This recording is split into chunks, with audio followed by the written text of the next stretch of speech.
بسم اللہ الرحمن الرحیم یا ایہا الذین آمنوا اتقوا اللہ ولتنظر نفس ما قدمت لغد واتقوا اللہ ان اللہ خبیر بما تعملون۔ اے ایمان والو، اللہ سے ڈرتے رہو اور ہر شخص کو دیکھنا چاہیے کہ اس نے کل یعنی آخرت کے لیے کیا سامان بھیجا ہے، اور ہم پھر کہتے ہیں کہ اللہ سے ڈرتے رہو، بے شک اللہ تمہارے سب اعمال سے خبردار ہے۔ بسم اللہ الرحمن الرحیم، الحمد للہ رب العالمین، والصلاة والسلام على اشرف الانبیاء والمرسلین وعلى آلہ واصحابہ اجمعین ومن تبعہم بإحسان الى یوم الدین۔ قابل صد احترام حضرات شائقین و شائقات سچا پیغام، السلام علیکم ورحمۃ اللہ وبرکاتہ۔ آج کی محفل میراث النبی کے نورانی پروگرام میں آپ کا استقبال ہے۔ اہلا و سہلا مرحبا۔ ہم آپ تمام حضرات و مستورات کا خیر مقدم کرتے ہیں۔ محترم حضرات و خواتین، تعلیم کا آغاز ہو رہا ہے۔ سب سے پہلے آداب تعلیم کا لحاظ کرتے ہوئے تعلیم کی طرف متوجہ ہو جائیں۔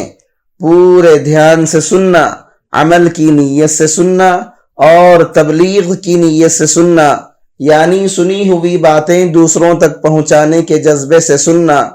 چند خاص آداب تعلیم ہیں، امید ہے کہ آپ حضرات ان آداب کا ضرور خیال رکھیں گے۔ جزاکم اللہ۔ بسم اللہ الرحمن الرحیم۔ حضرت ابو ہریرہ رضی اللہ عنہ روایت کرتے ہیں کہ رسول اکرم صلی اللہ علیہ وسلم نے ارشاد فرمایا، جو آدمی اللہ تعالیٰ کا ذکر کثرت سے کرے وہ آدمی نفاق سے بری ہے۔ حضرت ابو سعید خدری رضی اللہ عنہ سے روایت ہے کہ رسول اکرم صلی اللہ علیہ وسلم نے ارشاد فرمایا، بہت سے لوگ ایسے ہیں جو نرم نرم بستروں پر اللہ تعالیٰ کا ذکر کرتے ہیں، اللہ تعالیٰ اس ذکر کی برکت سے ان کو جنت کے اعلیٰ درجوں میں پہنچا دیتے ہیں۔ حضرت جابر ابن سمرہ رضی اللہ عنہ فرماتے ہیں کہ رسول اکرم صلی اللہ علیہ وسلم جب فجر کی نماز سے فارغ ہوتے تو 4 زانو بیٹھ جاتے یہاں تک کہ سورج اچھی طرح نکل آتا۔ حضرت انس ابن مالک رضی اللہ عنہ سے روایت ہے کہ رسول اکرم صلی اللہ علیہ وسلم نے ارشاد فرمایا، میں صبح کی نماز کے بعد سے آفتاب نکلنے تک یعنی سورج نکلنے تک ایسی جماعت کے ساتھ بیٹھوں جو اللہ تعالیٰ کے ذکر میں مشغول ہو، یہ مجھے حضرت اسماعیل علیہ السلام کی اولاد میں سے 4 غلام آزاد کرنے سے زیادہ پسندیدہ ہے۔ اسی طرح میں عصر کی نماز کے بعد سے آفتاب غروب ہونے تک یعنی سورج ڈوبنے تک ایسی جماعت کے ساتھ بیٹھوں جو اللہ تعالیٰ کے ذکر میں مشغول ہو، یہ مجھے حضرت اسماعیل علیہ السلام کی اولاد میں سے 4 غلام آزاد کرنے سے زیادہ پسند ہے۔ حضرت ابو ہریرہ رضی اللہ عنہ روایت کرتے ہیں کہ رسول اکرم صلی اللہ علیہ وسلم نے ارشاد فرمایا، فرشتوں کی ایک جماعت ہے جو راستوں میں اللہ تعالیٰ کا ذکر کرنے والوں کی تلاش میں گھومتی پھرتی رہتی ہے۔ جب وہ کسی ایسی جماعت کو پا لیتے ہیں جو اللہ تعالیٰ کے ذکر میں مصروف ہوتی ہے تو ایک دوسرے کو پکار کر کہتے ہیں، آؤ یہاں تمہاری مطلوبہ چیز ہے۔ اس کے بعد وہ تمام فرشتے مل کر آسمان دنیا تک ان لوگوں کو اپنے پروں سے گھیر لیتے ہیں۔ اللہ تعالیٰ ان فرشتوں سے پوچھتے ہیں، جبکہ اللہ تعالیٰ ان فرشتوں سے زیادہ جاننے والے ہیں، کہ میرے بندے کیا کہہ رہے ہیں؟ فرشتے جواب میں کہتے ہیں، وہ آپ کی پاکی، بڑائی، تعریف اور بزرگی بیان کرنے میں مشغول ہیں۔ پھر اللہ تعالیٰ ان فرشتوں سے پوچھتے ہیں کیا انہوں نے مجھے دیکھا ہے؟ فرشتے کہتے ہیں اللہ کی قسم انہوں نے آپ کو دیکھا تو نہیں۔ ارشاد ہوتا ہے اگر وہ مجھے دیکھ لیتے تو کیا حال ہوتا؟ فرشتے عرض کرتے ہیں اگر وہ آپ کو دیکھ لیتے تو اور بھی زیادہ عبادت میں مشغول ہو جاتے اور اس سے بھی زیادہ آپ کی تسبیح اور تعریف بیان کرتے۔ پھر اللہ تعالیٰ کا ارشاد ہوتا ہے کہ وہ مجھ سے کیا مانگ رہے ہیں؟ فرشتے عرض کرتے ہیں وہ آپ سے جنت کا سوال کر رہے ہیں۔ ارشاد ہوتا ہے کیا انہوں نے جنت کو دیکھا ہے؟ فرشتے عرض کرتے ہیں اللہ کی قسم اے رب انہوں نے جنت کو دیکھا تو نہیں۔ اللہ تعالیٰ کا ارشاد ہوتا ہے اگر وہ جنت کو دیکھ لیتے تو ان کا حال کیا ہوتا؟ فرشتے عرض کرتے ہیں اگر وہ اس کو دیکھ لیتے تو اس سے بھی زیادہ جنت کے شوق، تمنا اور اس کی طلب میں لگ جاتے۔ پھر اللہ تعالیٰ کا ارشاد ہوتا ہے کس چیز سے پناہ مانگ رہے ہیں؟ فرشتے عرض کرتے ہیں وہ جہنم سے پناہ مانگ رہے ہیں۔ اللہ تعالیٰ کا ارشاد ہوتا ہے کیا انہوں نے جہنم کو دیکھا ہے؟ فرشتے عرض کرتے ہیں اللہ کی قسم اے رب انہوں نے دیکھا تو نہیں۔ ارشاد ہوتا ہے اگر جہنم کو دیکھ لیتے تو کیا حال ہوتا؟ فرشتے عرض کرتے ہیں اگر دیکھ لیتے تو اور بھی زیادہ اس سے ڈرتے اور بھاگنے کی کوشش کرتے۔ اللہ تعالیٰ کا ارشاد ہوتا ہے اچھا تم گواہ رہو میں نے ان مجلس والوں کو معاف کر دیا، بخش دیا۔ ایک فرشتہ ایک آدمی کے بارے میں عرض کرتا ہے کہ وہ آدمی اللہ تعالیٰ کے ذکر کرنے والوں میں شامل نہیں تھا بلکہ وہ اپنی کسی ضرورت سے مجلس میں آیا تھا اور ان کے ساتھ بیٹھ گیا تھا۔ ارشاد ہوتا ہے یہ لوگ ایسی مجلس والے ہیں کہ ان کے ساتھ بیٹھنے والا بھی اللہ تعالیٰ کی رحمت سے محروم نہیں ہوتا۔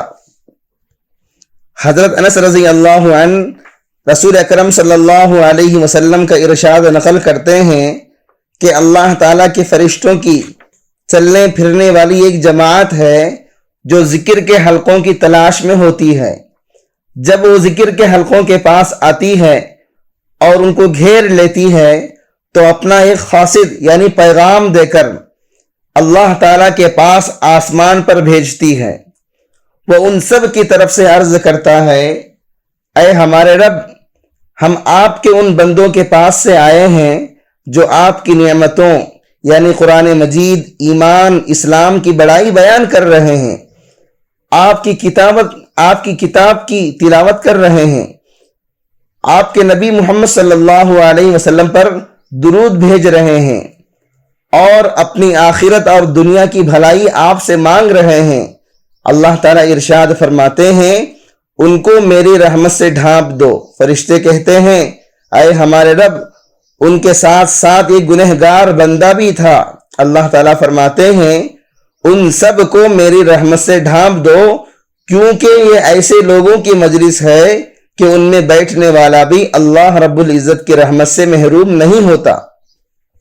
محترم ناظرین کرام، اس دینی اور ایمانی بیان کو سننے کے دوران ہی اس کو لائک کر دیجئے اور شیئر بھی کر دیجئے تاکہ دوسرے بھی اس سے فائدہ اٹھا سکیں۔ اللہ آپ کو جزائے خیر عطا فرمائے۔ حضرت انس بن مالک رضی اللہ عنہ سے روایت ہے کہ رسول اکرم صلی اللہ علیہ وسلم نے ارشاد فرمایا جو لوگ اللہ تعالیٰ کے ذکر کے لیے جمع ہوں اور ان کا مقصود صرف اللہ تعالیٰ ہی کی رضامندی ہو تو آسمان سے ایک فرشتہ اللہ کے حکم سے اس مجلس کے ختم ہونے پر اعلان کرتا ہے کہ بخشے بخشائے اٹھ جاؤ، تمہاری برائیوں کو نیکیوں سے بدل دیا گیا ہے۔ حضرت ابو ہریرہ اور حضرت ابو سعید خدری رضی اللہ عنہما دونوں حضرات اس بات کی گواہی دیتے ہیں کہ رسول اکرم صلی اللہ علیہ وسلم نے ارشاد فرمایا جو جماعت اللہ تعالیٰ کے ذکر میں مشغول ہو فرشتے اس جماعت کو گھیر لیتے ہیں، رحمت ان کو ڈھانپ لیتی ہے، سکینہ ان پر نازل ہوتا ہے اور اللہ تعالیٰ ان کا تذکرہ فرشتوں کی مجلس میں فرماتے ہیں۔ حضرت ابو درداء رضی اللہ عنہ روایت کرتے ہیں کہ رسول اکرم صلی اللہ علیہ وسلم نے ارشاد فرمایا قیامت کے دن اللہ تعالیٰ بعض لوگوں کا حشر اس طرح فرمائیں گے کہ ان کے چہروں پر نور چمکتا ہوا ہوگا، وہ موتیوں کے منبروں پر ہوں گے، لوگ ان پر رشک کرتے ہوں گے، وہ انبیاء اور شہداء نہیں ہوں گے۔ ایک دیہات کے رہنے والے صحابی نے گھٹنوں کے بل بیٹھ کر عرض کیا، اے اللہ کے نبی، ان کا حال بیان کر دیجئے کہ ہم ان کو پہچان لیں۔ رسول اکرم صلی اللہ علیہ وسلم نے ارشاد فرمایا، وہ لوگ ہوں گے جو اللہ تعالیٰ کی محبت میں مختلف خاندانوں سے، مختلف جگہوں سے آ کر ایک جگہ جمع ہو گئے ہوں اور اللہ تعالیٰ کے ذکر میں مشغول ہوں۔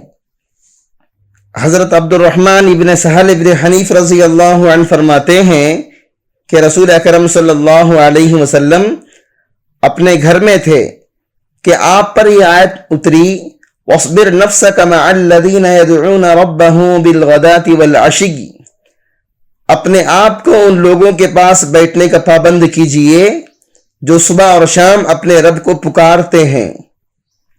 رسول اکرم صلی اللہ علیہ وسلم اس آیت کے نازل ہونے پر ان لوگوں کی تلاش میں نکلے، ایک جماعت کو دیکھا کہ اللہ تعالیٰ کے ذکر میں مشغول ہے، بعض لوگ ان میں بکھرے ہوئے بالوں والے، خشک کھالوں والے اور صرف ایک کپڑے والے ہیں، یعنی صرف ایک لنگی ان کے پاس ہے۔ جب رسول اکرم صلی اللہ علیہ وسلم نے ان کو دیکھا تو ان کے پاس بیٹھ گئے اور ارشاد فرمایا، تمام تعریفیں اللہ تعالیٰ ہی کے لیے ہیں جس نے میری امت میں ایسے لوگ پیدا فرمائے کہ مجھے خود ان کے پاس بیٹھنے کا حکم فرمایا ہے۔ حضرت عبداللہ ابن عمر رضی اللہ عنہما فرماتے ہیں کہ میں نے عرض کیا، اے اللہ کے نبی، ذکر کی مجالس کا کیا اجر و انعام ہے؟ ارشاد فرمایا، ذکر کی مجالس کا اجر و انعام جنت ہے، جنت ہے، جنت ہے۔ کفارہ مجلس کی دعا پڑھ لیجئے، سبحانک اللہم و بحمدک، اشہد ان لا الہ الا انت، استغفرک و اتوب الیک۔ معزز شائقین و شائقات سچا پیغام، آپ کو اندازہ لگ گیا ہوگا کہ یہ مضمون کتنا اہم ہے اور کس قدر فائدہ مند ہے۔ کم سے کم درجے میں سوشل میڈیا کے ذریعے سے بھی ہم اس کو زیادہ سے زیادہ شیئر کریں گے تو دعوت کے فریضے کی کوششوں میں ہم بھی اپنا کچھ حصہ ڈالنے والے بن سکتے ہیں۔ لہٰذا زیادہ سے زیادہ اس کو عام کریں تاکہ پوری دنیا کے ہندوؤں کی غلط فہمی دور ہو جائے اور انہیں یہ زمینی حقیقت معلوم ہو جائے اور وہ اپنے اصل مذہبی لیڈر پیغمبر آخر الزماں حضرت محمد الرسول اللہ صلی اللہ علیہ وسلم کو ماننے پر مجبور ہو جائیں اور کلمہ پڑھ کر آپ کے ساتھ ساتھ وہ بھی جنت میں جانے والے بن جائیں۔